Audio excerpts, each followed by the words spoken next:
everybody. This is Stephanie Krupsak with the Purevant Living podcast, Women in Wellness.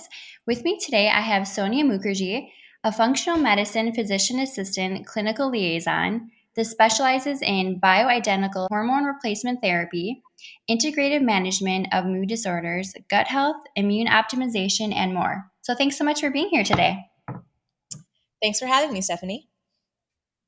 So let's get started with a fun question of how we first met. Yeah, so we met through common friends. I have a very early memory of with you playing laser tag at our friend's birthday party. Yes, I think we somehow just got introduced through common friends living in Denver. Yeah, I know. And that was back in 2014, so quite a while ago. Oh, crazy. I know, time flies. Yeah, Yeah, and we've done fun like hiking trips and things since, so it's been great. You've been to Wisconsin, so you'll have to come back very soon. I would love to in the summer. Yeah. hmm Okay, so tell us a little bit more about bioidentical hormone replacement therapy. I know it's kind of a mouthful, but just kind of explain about what you do with that and how that kind of benefits people. Sure. So bioidentical hormones just means hormones that are identical in molecular structure to the hormones that humans naturally make. So it's not a drug or synthetic substance. The body doesn't recognize it as anything foreign. It's just optimizing your own hormone levels to more youthful and optimal levels. So if you think about hormones, thyroid hormone, testosterone, estrogen, progesterone, all these hormones are crucial to function all over the body, right?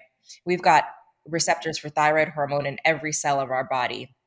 We've got receptors for estrogen, testosterone all over our brains, our blood vessels. So they're not just sex hormones. They affect our brain function, they affect our cardiovascular health.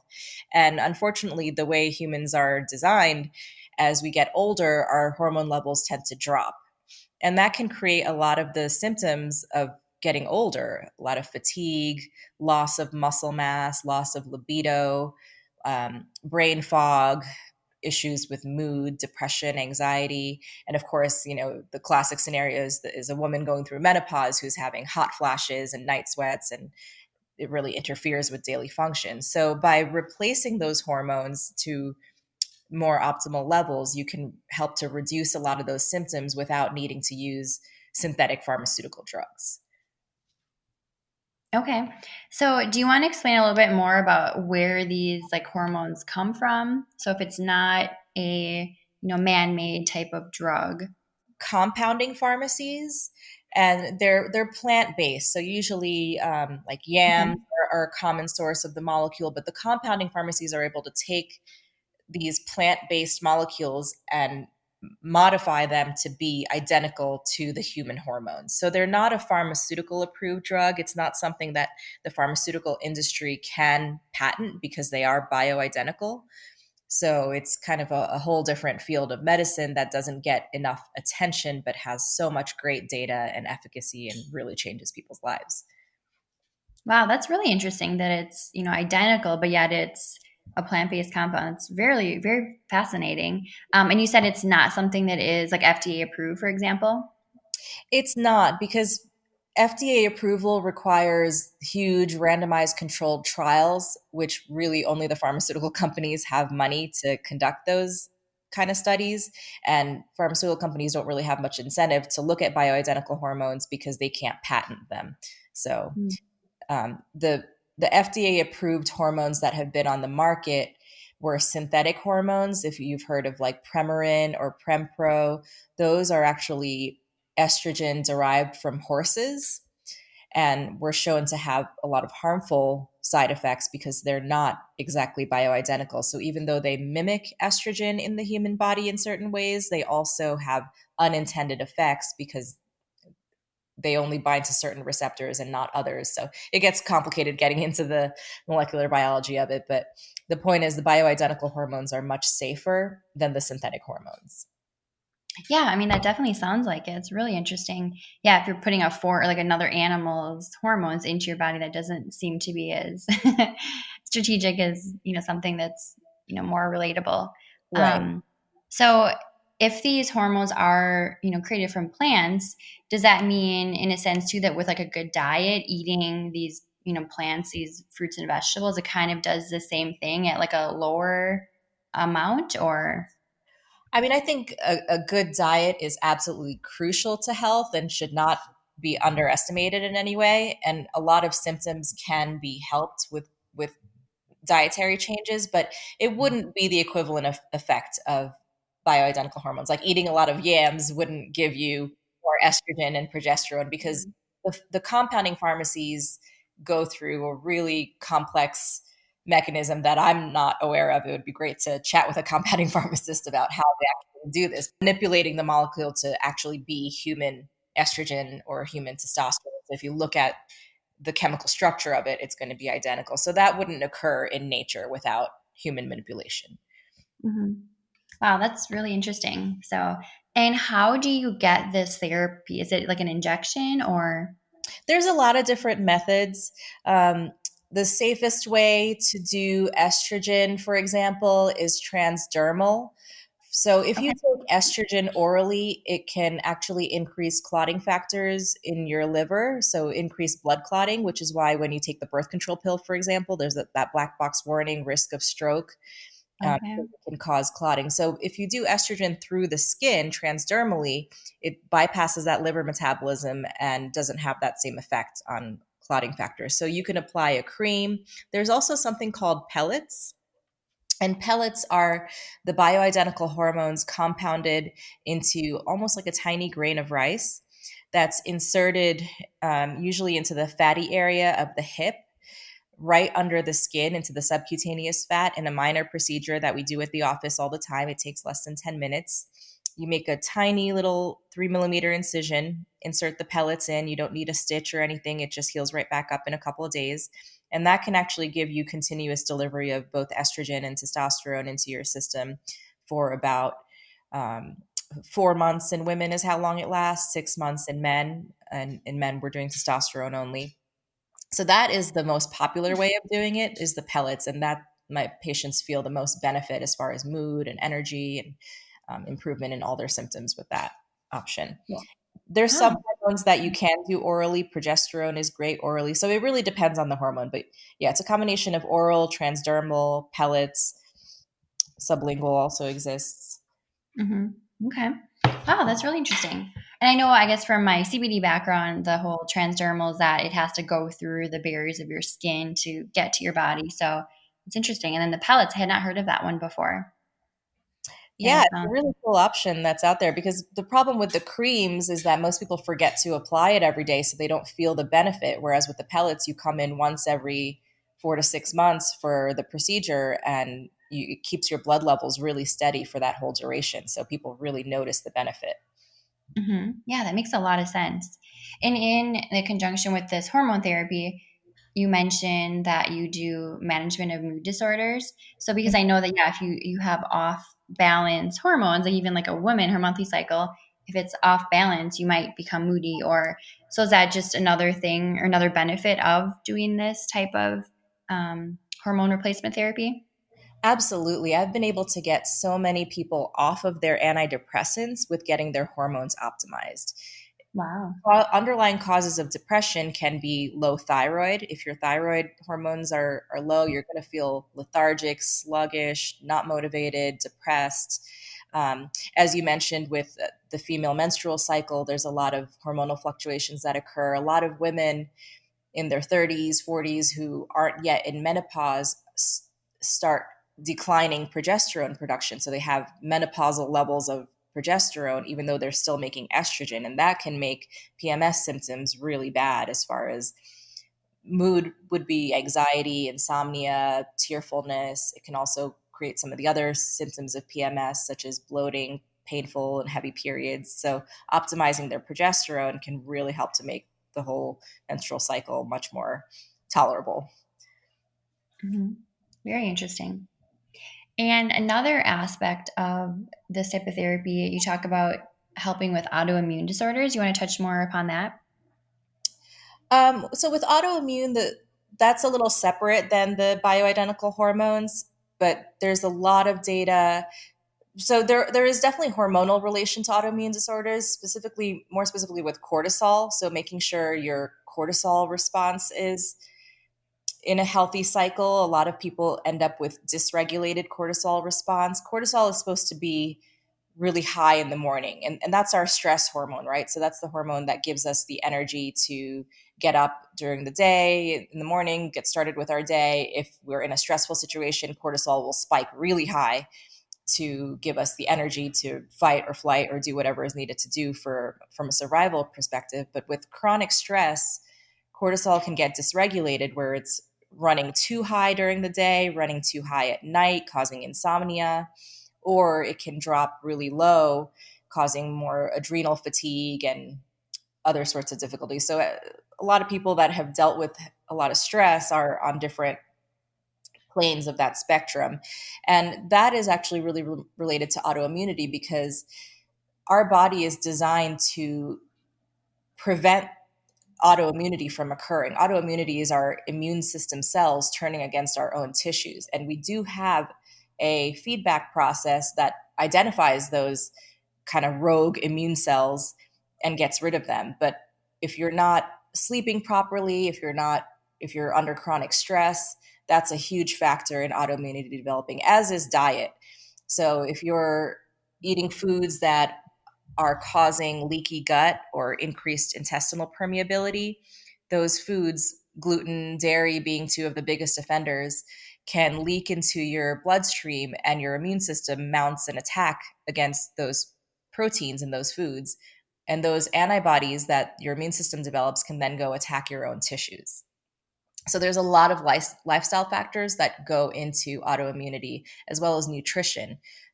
Vitamin D, for example, I test all my patients' vitamin D levels, and I would say 95% are extremely low, like well below the normal lab range and so far below the optimal range. And if you don't have enough vitamin D in your blood, your immune system is more likely to go into autoimmune mode. So there's a lot of different factors that go into it, and that's a big part of my practice, especially with autoimmune disorders, is addressing all those factors and trying to heal it from the underlying cause. Because in mainstream medicine, autoimmunity is treated with immune suppressants, which have terrible side effects, make you more prone to getting other infections. So it's really not a great solution. Yeah, that makes a lot of sense. Yeah, especially I'm sure the vitamin D levels too. I mean, not just sunshine, but from food as well. And if you're, working in office every day, you're probably limiting the amounts you should be getting.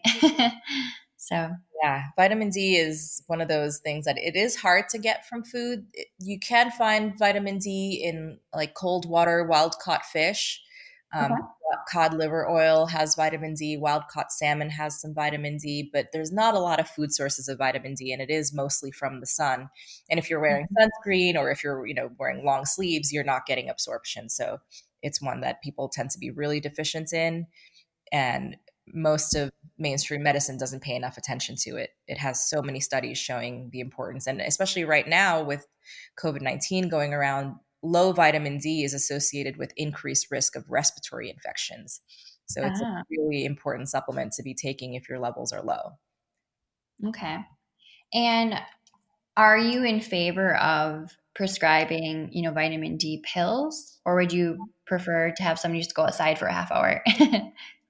I recommend the supplements very often just because in the winter, it's dark by 5 o'clock. People aren't getting enough sun. In the summer, I think if you're outside getting sun, you can back off on the supplementation. But in Mhm. colder, darker months, it's really important to supplement.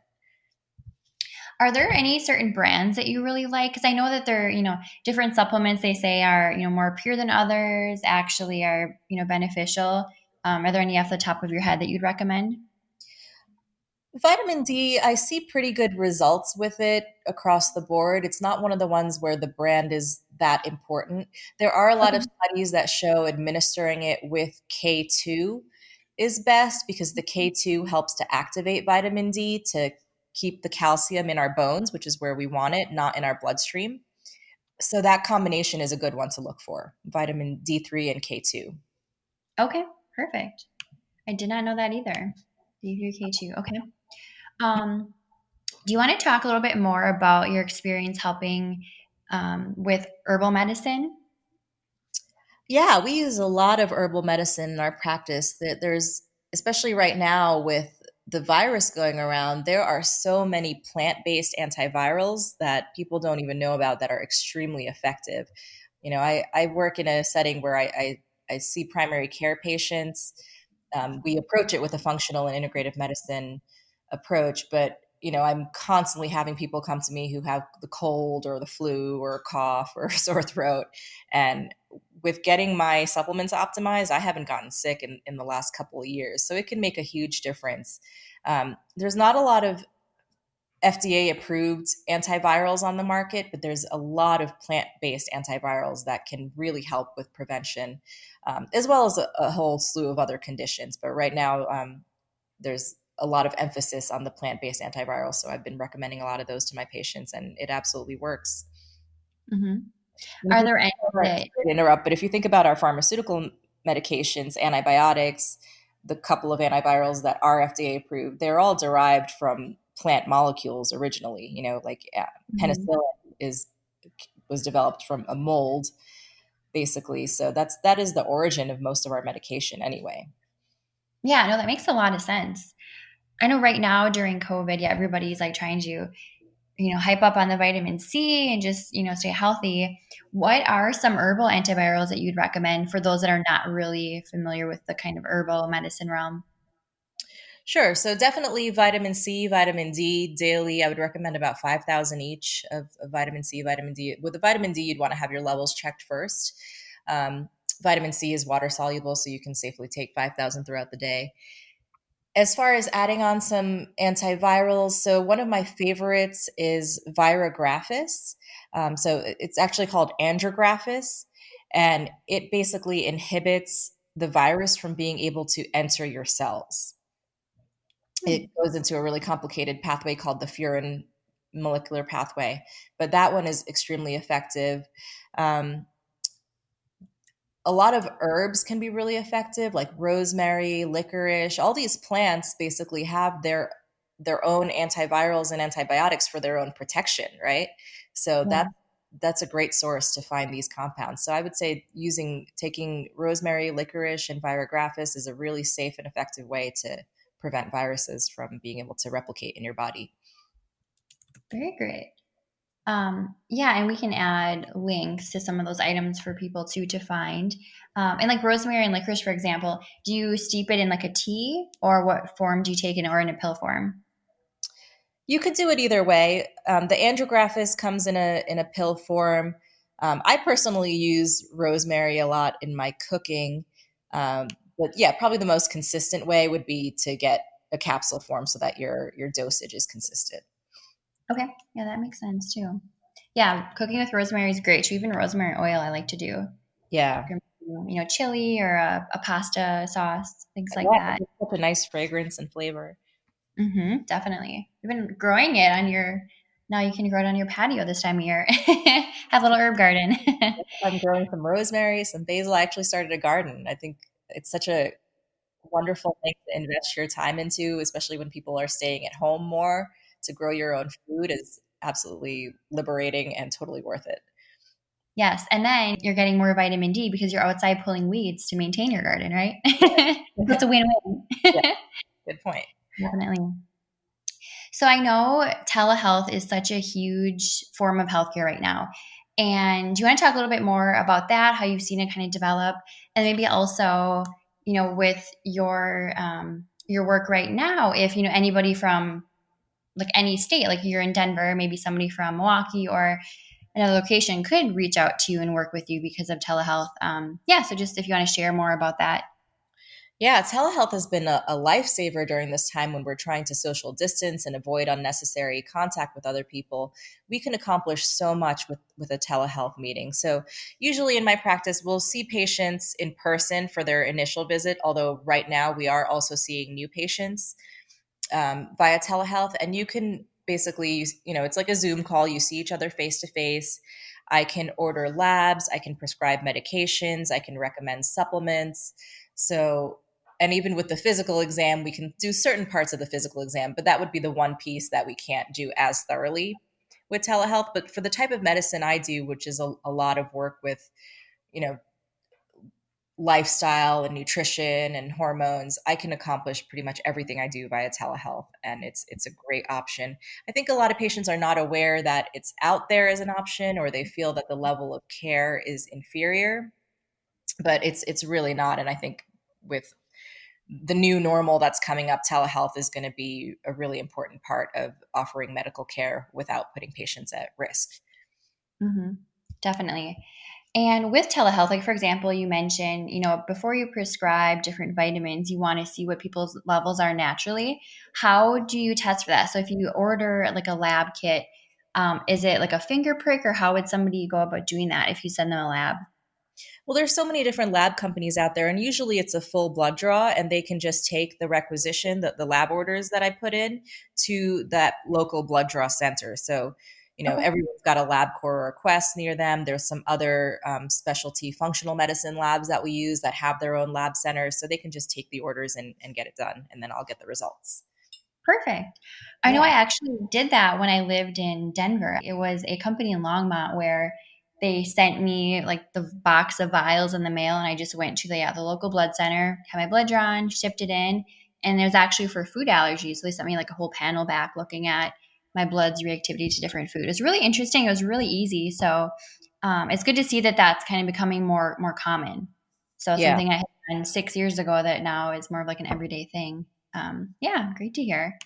Do you want to touch a little bit briefly on regenerative medicine? I know we talked about this was probably going to be a whole nother episode, but maybe just touch on that a little bit. Sure. Yeah. Regenerative medicine is a really exciting and progressive new field in medicine. People classically think of it as stem cells.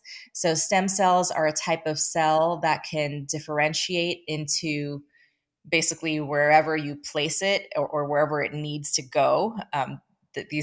They're like little baby cells that kind of have their own intelligence and know how to grow into whatever cell is needed. So there's a lot of different applications for it.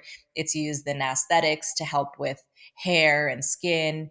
Um, there are some really promising studies coming out with umbilical cord blood, which is the most common source of stem cells for COVID-19 patients that are on ventilators. That's showing really good efficacy, and the FDA is actually evaluating it right now. Okay. Wow. There's also PRP, which is platelet-rich plasma, which you can just do from a patient's own blood. You just draw their own blood and you spin it down with a special centrifuge to elucidate the platelet-rich plasma, and that's been being used for a while now. If you've ever heard of the vampire facial, the Kardashians made it kind of popular. I So have. that's basically injecting PRP into your own skin, and it just rejuvenates your skin. So the other really effective application of regenerative medicine is with joints. So people who have arthritis, joint cartilage has worn down, stem cells can have an amazing regenerative effect on rejuvenating that joint cartilage. So the applications are endless. It's a new and progressive field. We still don't have a lot of data on it, but it's very exciting, and I'm happy to be able to play with it a little bit in my practice. Hmm. That's really great. And have you personally tried anything in the regenerative field, like on yourself? I have not. Like, as I get older and my hair thins, Mhm. I would definitely do some hair treatment. We're still young, right? Right. But yeah, I mean, it's interesting. Yeah, it's definitely something I'm all for too if it can help. So, yep. So, what are some of the other initiatives that you're working on?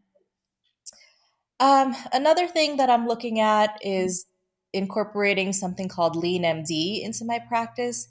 I'm very passionate about diet and lifestyle and exercise really being the foundations of health. Pharmaceutical medications are out there and they have their place, but if you're not putting the right food in your body, food is medicine and food is information. So, your health and longevity, what diseases you develop, yes, there's a genetic aspect, but food is really what determines what turns certain genes on and off. And that's the most powerful thing you could do for long term health. As well as, of course, exercise, getting outside. I mean, that has exercise basically is more effective than most antidepressants on the market. So the Lean MD incorporates those important lifestyle factors along with using pharmaceutical medications when necessary for weight loss. I think a lot of the biggest killers nationwide, heart disease, all stem from obesity. If you look at COVID-19 deaths, about 60% of people who actually passed away from it had comorbid conditions such as heart disease, hypertension, obesity. So trying to prevent those chronic conditions from occurring is the most powerful tool you can use to prevent disease. So the Leanmd program incorporates all those factors into a really organized system that gets great results. So we're looking into starting a practice where we can offer that program to patients and just really get people healthy from the inside out. Yeah, that's great. It's kind of like a whole, like a holistic approach of a little bit of everything. So not just addressing the issue, but solving it before the issue forms, almost is what it sounds like. Exactly. That's what I'm really passionate about. So that's Yeah. something I'm always working on with my patients. I like that. Yeah, because it is a lifestyle. You can't just, take medicine and expect it to heal if you don't change what you're doing that's creating that problem. So, yeah. Absolutely. And people definitely should be educated on that. I think medicine is moving towards incorporating that into mainstream practice, but we've still got a long way to go. And, you know, I had a mainstream medical education. I did all my integrative training basically on my own outside of my formalized medical education because that's what I believe in. But there's really very little taught about nutrition or exercise or alternatives to pharmaceutical drugs in most medical school programs, and it's sad. It's something that's lacking in medical education. So hopefully we can start to change that moving forward. Yeah, definitely. I think it's something that as consumers we're demanding too. That and we're starting to kind of wise up to, not just treating the problem, but really fixing it and living that healthy lifestyle, so we don't even have to worry about those problems. Right. Um, so I know you're passionate about overall wellness, nutrition, diet, all of that. Is there a specific event or experience that kind of led you to where you are today? I wouldn't say there's a specific event. I think one of the factors is, so I'm of Indian ethnicity. So from a very young age, I was always exposed to a lot of herbal remedies using herbs and spices and plants. I had Ayurvedic and homeopathic doctors in my family. I remember when my grandparents used to come visit us from India, they would always bring all these Ayurvedic remedies. So I think that's just always been a part of my awareness, as well as the importance of spirituality in health and wellness. Because if you can get your mind, spirit, consciousness, whatever you believe in, into a place of wellness, that's going to manifest physically. So I think it was just kind of all over how I was raised that influenced how I ended up practicing medicine once I got my degree. hmm I think Ayurvedic is so interesting. I think that could be another episode in itself too. So maybe we'll have to schedule two more now. It is fascinating. I'm certainly not an expert in Ayurvedic medicine, but it is a very holistic approach. And I think that's the way we need to look at. There's so many ancient traditions, Ayurvedic medicine, homeopathic, Chinese medicine, that all incorporate the body's energy along with herbs and medications. So I think we have to look at that ancient wisdom and say, well, if we're only looking at the physical body, we're missing the whole picture. hmm Yeah, that kind of brings me to my training in yoga, where we did like the actual classes, the different movements, but then also studying what is yoga. It's the whole mindset. It's kind of comes hand in hand. Yes, I love it. It's such a healthy practice to have. hmm So I know you mentioned you're working on incorporating Leanmd into your practice. So what are some of your other short-term and long-term goals to help improve wellness in women's lives? Um, Part of it is making functional and integrative medicine affordable and available. I think Unfortunately, a lot of functional doctors are cash only, which can be prohibitive for patients. So the practice that I'm at now, we actually accept insurance. So that's something that I feel really good about because now we can have people coming in and get, for their annual exam and get a more thorough workup, looking at vitamin D and B12 and inflammatory markers, as opposed to your traditional annual where it's very basic blood work and there isn't really any talk about lifestyle and nutritional factors. So just making it more available to people is a priority of mine. Yeah, I really like that. Yeah, I have seen that is kind of a hindrance if, yeah, it's not covered by your insurance because it can end up costing you more if it is only cash based, unfortunately. So, Yeah, and yeah. a lot of times people won't resort to it unless they're really, really sick and really desperate. And, you know, we have primary care patients coming in, but we also have patients who have seen so many doctors and have not found any solutions and now they're desperate. So I think that's what a lot of the functional medicine doctors get is people who've tried everything and nothing's worked. So now they feel like they have no choice but to do a cash-based practice. But if we can catch them earlier in the process, we can prevent a lot of these diseases from progressing so far. Yeah, that's a great point, actually. So, what does wellness mean to you? Wellness, I think, is just being in a state of congruence, your mind, your spirit, your body, all being in a state of harmony. And there's a lot of factors that go into that, most of which we've talked about already. Some spirituality, um, spending your time doing things that feel good to you, that nourish you, finding a purpose, definitely dedicating time and money into eating the right foods. Unfortunately, the wrong foods are very cheap, but and if you look at what Americans spend on food, we spend so much less on food compared to other countries. The standard American diet is really sad. So I think prioritizing your health by eating the right foods, taking the time to exercise and do some yoga or meditation, whatever appeals to you as far as stress management, all of that is necessary for holistic wellness. hmm That's interesting about as Americans that we spend less on food. You think it'd be opposite, but yeah, I suppose if it's not quality, it's more cheap processed items. But yeah, encouraging people to shop local, go to your farmers market, shop the perimeter. They always say instead of down the center aisles, so you get the fresh items. So. Exactly. Think about how cheap fast food is. I mean, factory farming is so much more prevalent in America compared to other developed nations, compared to the EU, for example. We just have these mass factory farms that have brought our food prices down really low, but it's having terrible effects on our health. Um, Mhm. Heart disease, diabetes, all of these diseases are skyrocketing, and it's 100% due to diet. Don't they say too that 80% of your wellness, your fitness is actually diet and only 20% is based on exercise? Or are those numbers off? I've heard that specifically in regards to weight loss, like trying Mhm. to lose belly fat. I've heard that 80% is diet and that more 20% is Mhm. exercise. I don't know exactly if that's true, but I think that it's a pretty good rule of thumb to follow.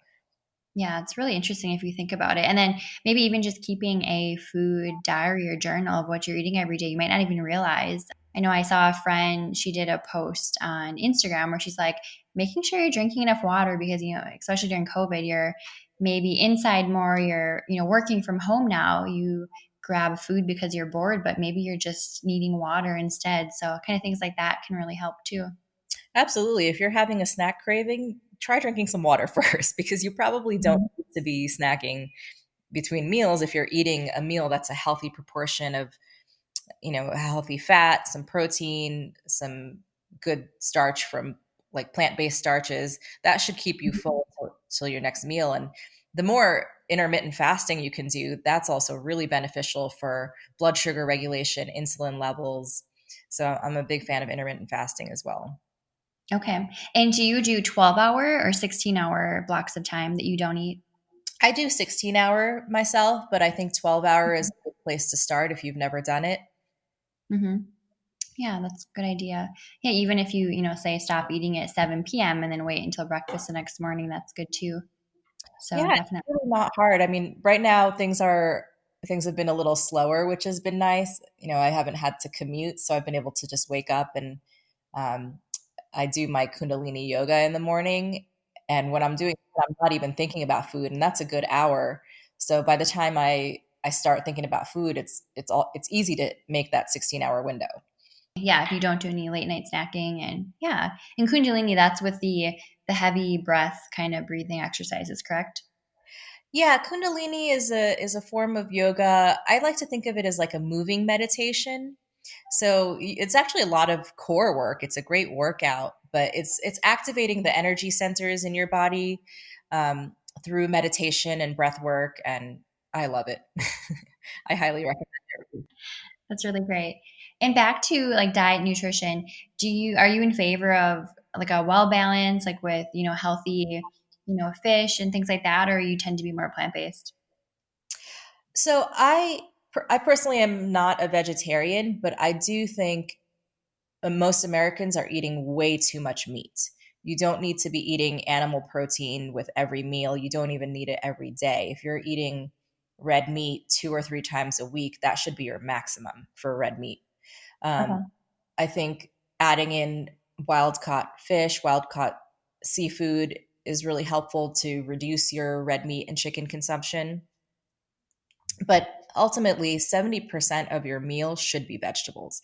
So I think that's the main issue, is that we're not getting enough vegetables with the standard American diet. So I really like helping my patients get creative with adding more vegetables into their meals. A lot of people are like, 10 servings of fruits and vegetables. How am I supposed to do that? But look at all the different vegetables that are out there. It's easy. We have something called an air fryer, which is awesome. And you can just chop up like sweet potatoes, turnips, Brussels sprouts, cauliflower, cabbage, and just like basically put it in the air fryer with some olive oil, salt and pepper, and it comes out so good. And you can add so many vegetables into each meal by doing kind of a roast like that. Hmm. Um, so there's a lot of ideas to get more vegetables into your plate, but I think that that's really what's missing in most people's diets. Yeah, that makes sense.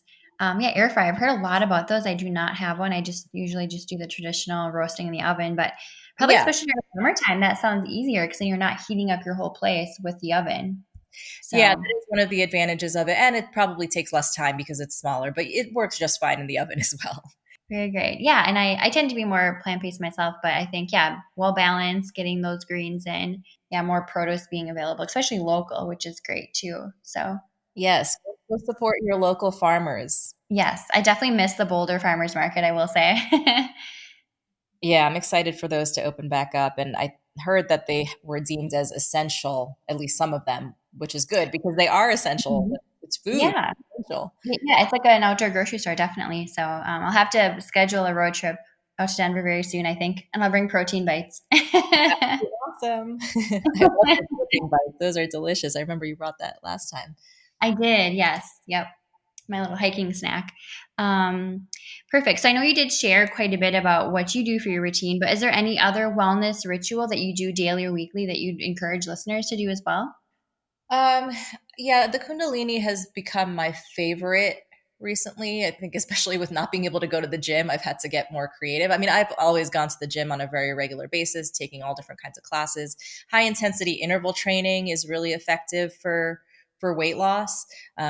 There's a lot of studies that show that bringing your heart rate up and then bringing it down the way you do with high intensity interval training is more effective than keeping it high steady the whole time the way you do with long run, for example. So I think incorporating a good mix of weight training with also some restorative work like yoga is really important. You don't want to be stressing your body. I see a lot of marathon runners and other intense athletes that kind of, once they stop training or even during training, it can really affect your hormones. It's a lot of stress on the body to be running so much, and it can tank Mhm. thyroid function or menstrual cycle, things like that. So I think that moderation is really important with exercise. Yeah, that makes a lot of sense. So, are there any books or podcasts that you'd recommend? Yeah, I read a lot of functional medicine books, a lot of spiritual books. As far as like meditation, spirituality, I really like Dr. Joe Dispenza. He has several books. One called Becoming Supernatural that I read that was really inspiring. Um, from a nutrition standpoint, I think Dr. Gundry, Dr. Stephen Gundry, he has um, the plant paradox. That's a really interesting one to understand. Basically, he talks a lot about autoimmunity and lectins and kind of making smarter food choices. Hmm. Um, Yeah, like lectins meaning beans, correct? Or is that in more shade, nightshade plants? both, all of the above is correct. So Okay. lectins are compounds that are in Mhm. plants, such as beans, legumes, nightshades. Those tend to be higher sources of lectins. Gluten is very high in lectins, and they're basically compounds that the plant makes to prevent um, predators from eating it. And so they're bad Mhm. for the predator.